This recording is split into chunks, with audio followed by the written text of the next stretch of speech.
In today's episode, once again, we speak to Alina Timofeeva. Alina is an associate partner, multi-award winning professional in cloud, TEDx speaker, mentor, and podcaster. Alina is a multi-award winning female leader who helps females and immigrants persevere in a world where their gender, culture, and history can be a roadblock to building the life they dream of. And in today's episode, we speak to Alina about how you can be failing again and again, but never giving up. So failing, but never giving up. Let's find out.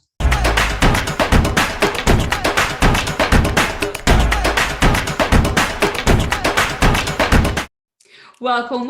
This is Gull Khan, your money mindset expert. And once again, we have the amazing, the beautiful, the charming, the lovely Alina Timofeeva. Welcome, Alina.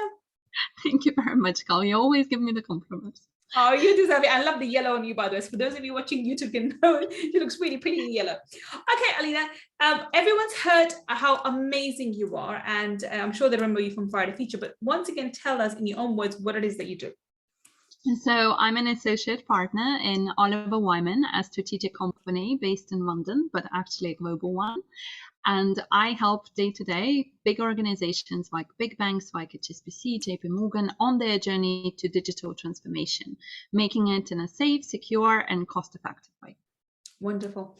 And today we're going to talk, because everyone remembers your journey, which was quite interesting from Friday Feature, where we discussed the journey of this young immigrant girl coming by herself to London to work in, not in McDonald's because she didn't want to, but was purposely worked as came as a graduate student, and then had all her challenges that went with it.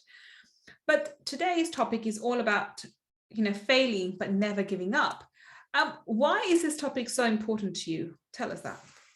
I mean, I personally believe when we look at corporate leaders, they never tell us the story, which really happened. So you think, this is such an awesome guy. He went to Cambridge and he achieved all his promotions and he's now an MD and head of whatever in Barclays, right? So this is no specific person. But what I'm trying to say, when I came as an immigrant to the UK, I used to think these are such outstanding people, the people with 25 years of experience, how wonderful they are. And they never said the truth of, what it actually cost them. And they never, even if you look at LinkedIn, everybody is like, oh, I'm so great, I won this award, and this award, but you never actually know how they experience it. I think you're absolutely right. This is why we share our Friday Feature. This is why I came up with Friday Feature for our guests, because I don't want people to just be speaking to superstars. I want people to understand these superstars are just average day people, every Joe blogs. They've just achieved extraordinary things by having an extraordinary mindset, but individually they have their own challenges, and they've had their failures and they've had their challenges. And this is why I think with our podcast, Friday Feature has become such a popular segment. People want to listen to these stories. When people shy, I think when these corporate, because I come from the corporate world, you don't talk about your failures. You don't talk about your downside. You don't talk about your challenges. You just talk about, I'm so wonderful. I've had this, I've got this car, and I've got this, and it's very pretentious. But that can really give you a false idea of what success means, because success does not have a straight route. You have your topsy-turvy ups and downs and curves and backs and forth. And before, you sometimes take 10 steps back before you take 11 steps forward. And this is why I think this topic is so important. So talk us through, how do you deal with failures? I mean, I experience them day to day. I mean, I'm happy to say that I got promoted, but to be honest, I still experience failures, even though I'm now perhaps more senior than I was 7.5 years ago. So the way I try to look at it is that failure is an opportunity to grow. So I used to think about it completely differently. I used to get very upset and, cry and be depressed. But I did figure out that I need to change my mindset, because otherwise I'm not going to live for a long time and I'm probably going to die young.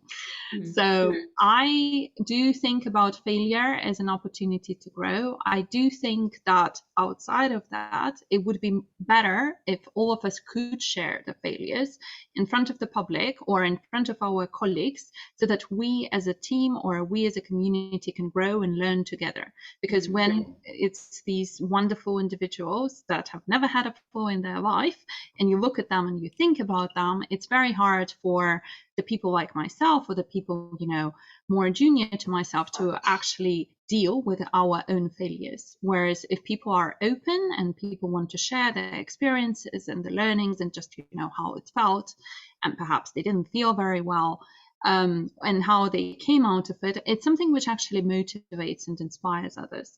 And something which I've been doing, I have been sharing some of maybe the earlier failures on my LinkedIn, and many of the people, which was very surprising to me, they came out and said that your content is different from what we tend to see from the leaders, and it's just something motivated, which gives us authenticity, and it just gives us a more truer representation of how you can feel as an immigrant, as a woman, as a person in technology, as a person just in a normal job.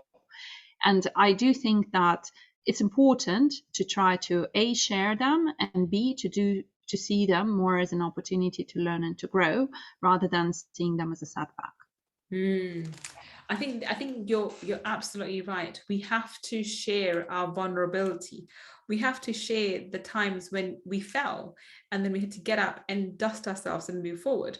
I think the definition of a great leader and a great success is not the achievements, but the number of times they fall and get up again and brush themselves and carry on going. Having the courage to get up from a failure is what defines a character. It's very easy to carry on going if all you're receiving is success. Very easy. It's difficult, and I think more rewarding when you've had challenges and you have one success and two failures and three successes and one failure, and that the yo-yo thing that you end up doing. But that's what develops character. But I think a lot of people are too embarrassed to share their failures. I don't think they don't want to share it. I think they're too embarrassed to share it. So how do you overcome this embarrassment of sharing your failures? Well, originally, and if you remember from the last episode, I was brought up by my grandmother. So she was like, you should never share anything bad about yourself. If anybody asks you, everything is fine, and don't complain. And like, it's only your sacred people, like your family and like super close people, only then you can maybe, show that, yeah, something happened. But if you go outside and talk to neighbors, never say anything. And I guess I just started, to be honest, I started sharing failures just because I was quite miserable and I didn't have anyone to talk to. But it was perceived as very difficult in the company where I used to work. So everybody was like so sad in a way, like they said, don't say it. That's not how our company is built. You can't be so straightforward. You can't say that something happened. You can't say that there is no pipeline, or you can't say that there is no, you feel bad. So I got a lot of resistance, to be honest, and not just in one company, but in every single company in which I worked so far. So I do think that it's important to share. I do think that there is resistance. I do think that there is an element of maybe how straightforward you are versus how much people can take it on. But I am hoping that with time, it's going to be a topic which people can openly share rather than just, write in notes. I think that's the difference between the online world and the corporate world. This is one of the biggest distinctions I've had. I think on the online space, the more authentic and real you are, the more people connect with you. So we're very blessed with our podcast. We've had over, at the time of this recording, we've had over 600,000 downloads. And we've crossed over 300 episodes. And I think the success of this podcast is due to the fact that, yes, I teach on, because we have distinct features. I teach on Mondays and I give my life perspective and I'm giving something about mindset. But I'm always sharing my vulnerability. I'm always sharing where I'm goofed up, where I've made a mistake, where I've done this and whatever else. So I'm very, very open and very vulnerable. And I always say I'm a work in progress. So here's my, this is where I fall down. And I share that for my own journey. And then when I interview people, as we unraveled on the Friday feature, I dig in and I find those aspects to my clients where they faltered, where they fell, and when they had challenges. And this is received so well by the online community because it makes those people human, not Superman, but man. somebody or a woman who's achieved amazing things, but they are still normal, everyday people. That is what brings hope to those people who are going through those troubles and challenges themselves, and realize, well, if he or she can get through it, so can I. And I'm sure your story that we shared on Friday Feature would give so many people hope. Like, if that Will can do it, if that woman can do it, I can. There's nothing holding me back. She had all those challenges. Like, I'm born in this country and I'm not an immigrant. Why can't I achieve X, Y, and Z? It doesn't matter what my upbringing or what I'm led to believe. And as a woman, I know there's a gender pay gap in UK as well. We have other challenges and stuff like that. But I mean, you can still say, well, if she as a woman can come from another country, which a lot of the time, and again, because of the war going on at the moment, it's vilified. People are really, really annoyed and angry with Russia. And by the way, Russia's getting all the blame for rising prices and oil prices and everything else that's going pots. So you're coming from a culture that has been vilified, yet you're standing your ground and you're being you're being true and authentic to yourself. This is what's going to inspire people, and this is what's going to help people to grow and allow themselves to come out their challenges, more than the fact that you've achieved to become an associate, a partner at such a young age. Don't you agree? Yeah, so I do. And I do want to say that when I did come to UK, and definitely when I was getting growing up in Russia, I didn't have any podcasts, right? Maybe they existed, but I didn't really go into the podcast, and I didn't have this, I don't know, Tony Robbins or somebody else who's going to say, yeah, you can do it, you can do it, you can do it. So it was a little bit a voice in my head, and was like, I can do it. Yeah, I can do it. I can do it. But it was also driven, as I said in the previous version, it was driven from kind of the misery a little bit, because I was like, I can't pay rent, I can't go out, I can't pay my bills, so I need to do something. I just can't live like this anymore. And I do definitely agree that it would encourage people, when you say, just like you, I came around, I had 2 suitcases in 2014 when I came. I didn't know anybody. I didn't have any friends. I didn't have any family. In fact, the only person who I seemed to like kind of dumped me by the time I came. So I was very sad and very depressed and very unhappy, and not particularly good in, I guess, soft skills and speaking and talking and working, etc. So I was very disappointed, but there wasn't anybody who I could connect with, because everybody was like, I'm a star, I joined this company, I'm the only one and the most wonderful and beautiful person. So it was hard, right? But I do agree that when you connect with somebody who you can connect with, either it's like they have experienced similar challenges, or even they just experience challenges and they talk about it, you can kind of relate that, as you said, this person had this problem and they kind of dealt with it and something came out. What I really believe is still there is never a point where you're completely, you went up, and it's always up, because it always goes up and down, up and down, up and down. And even now I experience up and down, up and down. It may be different down and different up, but it's still up and down. Yeah, and I completely understand that. Okay, that I think the people. That's why I think the rise of the podcast has come, because people do need this medium to give them the support that's required. But you do have to have a voice inside of you to understand that, okay, I can get through this. There's a phrase that I heard. Was it Denzel Washington? I think it was. I think he was talking on another podcast, and he said, one of the best phrases he's ever learned was, "This too shall pass." And that's how he addresses everything, good times and bad times. And I think you mentioned that earlier too, that you try to be where, doesn't matter how good it is, it'll be fine. Doesn't matter how bad it is, it's fine. You start to stay in the middle. And I think this phrase sums it up. This too shall pass. If you're having the best time in the world, be grounded, because this too shall pass. And if it's the worst time in the world, stay grounded, stay humble, because this too shall pass. Don't you agree? Yes, I do. And I was saying, as I was saying in the previous version, so there is more the practical meditation, which helps you address it more on the body way, just the equanimity. So I've been trying to follow it. I'm not going to say I'm an expert, but I'm on my journey to just not have it only in my head as a thought or as a catchy phrase, but actually to experience it. I think we need to have an equilibrium approach to our successes and our failures. And we cannot have one with the other. In all honesty, when I look back in my life, I can't think that my successes would be there had I not been through those failures. It's just one of those things.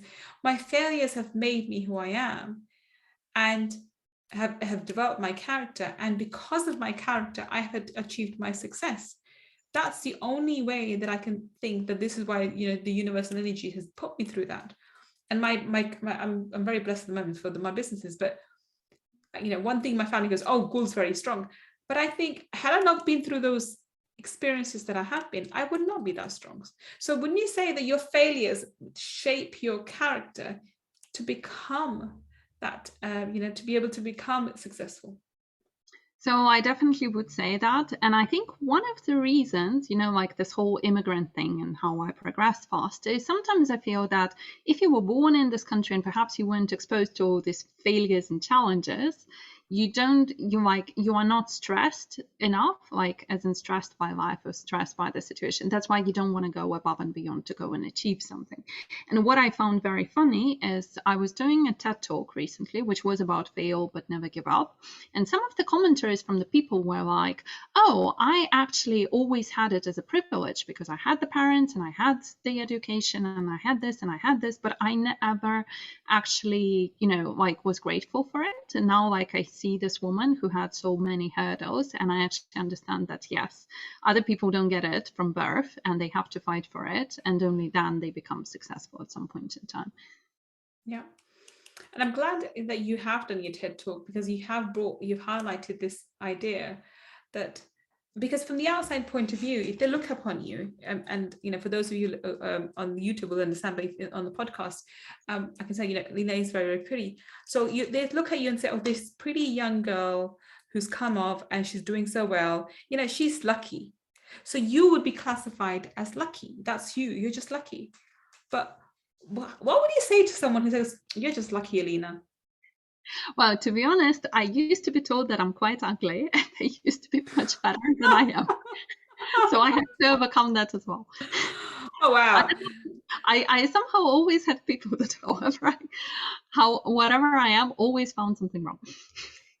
Okay, that's a different story for a different scenario. So, well, if I can share with me, I was told I was really ugly. So by my ex, and he had me believing. I think the worst part is when you believe that you're ugly, or you believe you're fat, so you start believing those lies.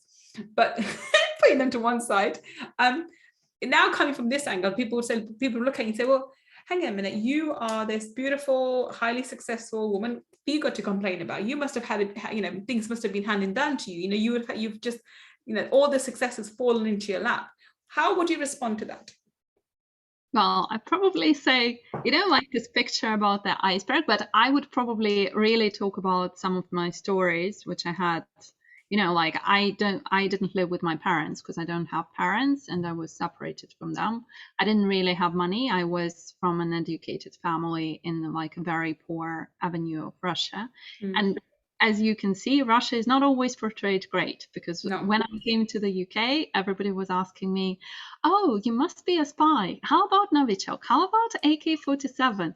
And they made a movie about me in my first company. So basically The Graduate, it's in a movie, but The Graduate is like a person in a bar, and I'm like a Russian person, another graduate, but actually I'm not the graduate. I come and seduce him and I get all the confidential information and I call Putin and I say this is everything. These are all the files. And it was seriously the first episode, which was done with me in my training, which I found quite funny at the time. But I don't think that's funny. I don't find that funny at all. I find it horrific. The second video they've done with me is I was a woman and I was the victim of sexual harassment. That was in the same training. So I was basically in all the videos for the training. It wasn't a professional video, but it was more how do the grads kind of think about you? It was a training type of thing. Wow. Isn't that interesting? Well, on that note, we'll wrap this up. Any final comments, any final thoughts to leave people about failing but never giving up? I mean, I would probably say that don't wait for an inspiration, because you can sit here and you can think that one day something is going to come to your head and you're going to be super inspired by listening to me, listening to Gull, or listening to Tony Robbins or to somebody else. The reality is it's all hard work, right? And it's always ups and downs. So the quicker you can start taking action, and I'm a strong believer into the power of action, the quicker you're going to realize, something is happening, something may not be happening, maybe you need to adapt. And I think one of the biggest things which helped me work with the failures kind of faster is adapting, is getting the people's feedback and adapting as I go, rather than, waiting for 3 years, seeing a failure and then kind of being upset, and then waiting another 3 years, seeing a success. So this adaptation is quite important. And it takes a little bit of courage, because not always do you want to be receptive to other people. Not always do you want to ask their opinion. Not always do you believe in their opinion. And not always you should believe in their opinion, but it's kind of trying to go just logically, or like how you feel emotionally, trying to understand how can you drive the change so that, if you failed, you don't feel miserable. You can actually go to the next stage. Brilliant. And on that note, we're going to wrap up. Tell everybody, Alina, where can we find you on the internet? How can we connect with you? Yes, so I'm very big on LinkedIn, and you can follow my content, both motivational and professional. And then you can watch my TED Talk, Fail But Never Give Up, which is quite big at the moment as well. Wonderful. And so if you're listening to us on the podcast, we will have the links to Alina's LinkedIn profile and her TED Talk in the show notes. And if you're watching us on YouTube, then down below in the description section, we'll link it up for you as well. Do go check her out. She is one kick-ass lady. You want to be following her. And if you want to, do connect with her. Thank you so much, Alina, for giving us your time. Thank you so much for sharing your story so candidly. It's been an absolute pleasure, and you truly are inspirational. Thank you very much, Gull, again, for all the compliments. And thank you for listening to me and Alina today on Money Talkies. I will be back with another amazing guest, asking them for advice to build so that you and I can build a better business. Until the next time we meet, this is Gullkhan signing off. Take care and bye for now.